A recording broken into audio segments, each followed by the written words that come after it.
Hi everyone, welcome back to my YouTube channel guys. So hope you all are doing well and आप लोगों की preparation अच्छी चल रही होगी।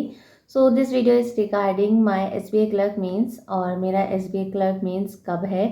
काफ़ी टाइम पहले ही आ गया था, मतलब 1 तारीख के आसपास ही आ गया था एडमिट कार्ड तो मेंस का। बट मैं वीडियो ही नहीं बना पाई क्योंकि इतना टाइम मैं यूट्यूब पे नहीं दे पाती हूँ। और क्योंकि भैया पढ़ाई भी होती है, फिर उसके बाद में थोड़े हेल्थ को लेके भी मैं थोड़ा कंसर्न रहता है कि मैं हर टाइम पे मतलब स्पेक्स उतारना फिर वीडियो शूट करना। मेरे को एक्चुअली बहुत प्रॉब्लम हो जाती है स्पेक्स उतारने से। और मैंने इसलिए नहीं बनाया था कि मुझे ये था कि ठीक है जब एग्ज़ाम पास में आएगा तब बनाऊंगी, ठीक है। और काफ़ी बच्चों ने उसी टाइम पे डाल दिया था, काफ़ी एस्पिरेंट्स ने कि हमारा एग्ज़ाम कब है। तो मेरा एग्ज़ाम है 10 अप्रैल को। और मेरी जो शिफ्ट है वो मुझे ये नहीं पता कितनी शिफ्ट्स लगी हैं, बट मेरी 12:30 की रिपोर्टिंग टाइम है। हाँ, मेरी 12:30 की रिपोर्टिंग टाइम है। तो आई थिंक ये सेकेंड शिफ्ट ही होगी, ठीक है। बाकी मुझे पता नहीं, मुझे बताना एक बारी कमेंट सेक्शन में आके कि कितनी शिफ्ट्स लगी हैं, ठीक है। और प्रिपरेशन की बात करूँ, मैं प्रिपरेशन मैं कर रही हूँ। मतलब अभी ना मेरा मेन फोकस ये है कि देखो यार, क्वांट में तो मैं नंबर नहीं खींच पाऊंगी टू बी वेरी ऑनेस्ट। मुश्किल से ऐसे क्वेश्चंस जो मुझे मतलब थोड़े प्रीलिम्स से रिलेटेड होंगे, थोड़े हाई लेवल के क्वेश्चंस, तो वो तो मैं कर सकती हूँ क्वांट में।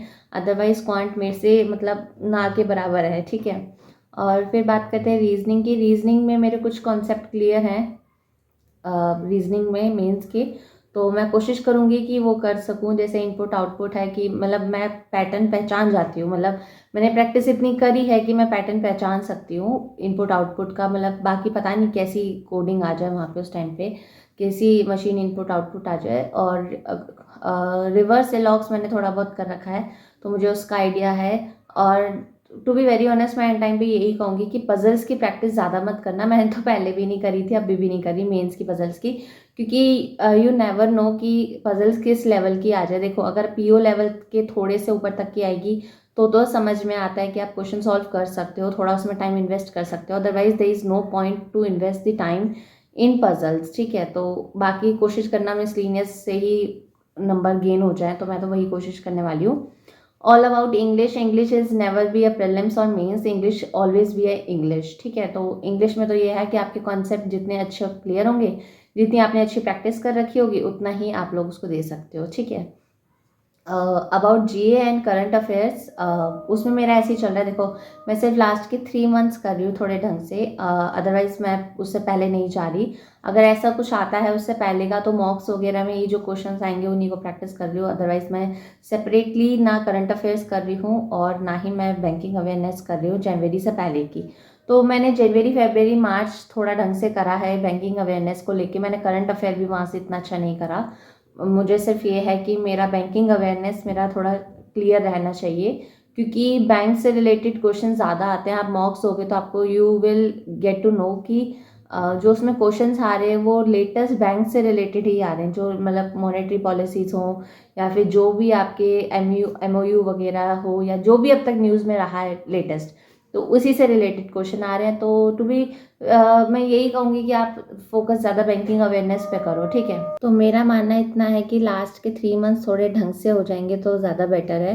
क्योंकि अगर आपने 3 मंथ्स को भी अच्छे से करके उसको रिवाइज कर लिया ना, तो it will be far better than कि आप 6 महीने का करो और आपको ऊपर से ऊपर याद रहे, तो कोई पॉइंट नहीं बनता, ठीक है। तो ऐसे ही करो, मैं तो ऐसे ही कर रही हूँ। देखो मैं तो अपना बता रही हूँ, अगर आप लोग मुझे कोई सजेशन देना चाहते हो और जिसने पहले मेंस दे रखा है, दे विल नो कि मेंस किस लेवल पे आ सकता है, तो let me know in the comment section कि मैं क्या स्ट्रैटेजी इससे अलग फॉलो कर सकती हूँ, ठीक है। अभी तो मुझे तो यही समझ में आ रहा है, मतलब ऐसा कोई सेपरेट मेरे को समझ में नहीं आ रहा। और बाकी तो लक मैटर करता है, नॉर्मलाइजेशन किसके फेवर में जाएगी किसके अगेंस्ट जाएगी, दैट विल मैटर कि भाई आपका लक कैसा है, ठीक है। तो मेरा तो यही है। कल तो मेरा आईडीबीआई का एग्ज़ाम है, मैंने बताया था आप लोगों को मेरा आईडीबीआई का एग्ज़ाम है, उसमें मेरी 2 बजे की रिपोर्टिंग है। तो देखते हैं क्या होगा उसमें भी। और all the best for SBI clerk mains. और देखते हैं, बाकी लक मैटर। और अपने अंदर थोड़ा ये लेके चलो कि you will be perform a very good in mains examination, ठीक है। अपने आप को थोड़ा मोटिवेट करके चलो। And I will now I will try कि मैं डेली की डेली वीडियोस डालूँ। क्योंकि बताऊँ मैं यार, मेरे को है ना शो ऑफ करने में कुछ ज़्यादा मज़ा नहीं आता। आई नेवर बी लाइक कि मैं ये कर रही हूँ, मैं वो कर रही हूँ। ठीक है, मैं बता सकती हूँ यहाँ पे अपनी, मैं जो कर रही हूँ उसका पॉइंट शेयर कर सकती हूँ, but I can't guide like कि भाई आप ऐसा ही करो, इसी से निकलेगा। आई एम ऑल्सो एस्पिरेंट, मुझे नहीं पता किससे क्या निकलेगा। When I will get something, then I make sure कि मैं आप लोगों को और अच्छे से डिटेल में चीज़ें बता सकूँ।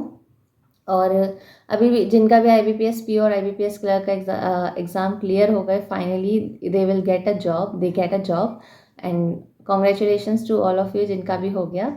और भगवान ने आप लोगों का साथ दिया, आपकी मेहनत ने आपका साथ दिया, दैट्स मैटर अ लॉट। और मैं ये रिक्वेस्ट ही करूँगी जिनका IBPS क्लर्क निकल गया, प्लीज़ यार SBI क्लर्क मेंस को छोड़ देना। ठीक है, देखो मैं ये नहीं कह रही बिल्कुल ही छोड़ देना, बट हाँ हर कोई अपने लिए बेस्ट ढूंढता है। बट आप लोग ये भी सोचो कि अगर आप लोगों ने एक जगह सीट सिक्योर कर ली है, सो और बच्चों को जो काफ़ी टाइम से मेहनत करते आ रहे हैं ना, तो so they must have to get a chance. तो उनके लिए थोड़ा छोड़ दो। ठीक है, बाकी आपकी मर्ज़ी है, आपका एग्ज़ाम है, आपने प्री निकाला है, मेंस आप देना चाहते हो, इट्स योर कॉल, आप लोग दो। और कॉन्ग्रेचुलेशंस और best of luck for upcoming your future. तो बाय बाय, मिलते हैं नेक्स्ट वीडियो में।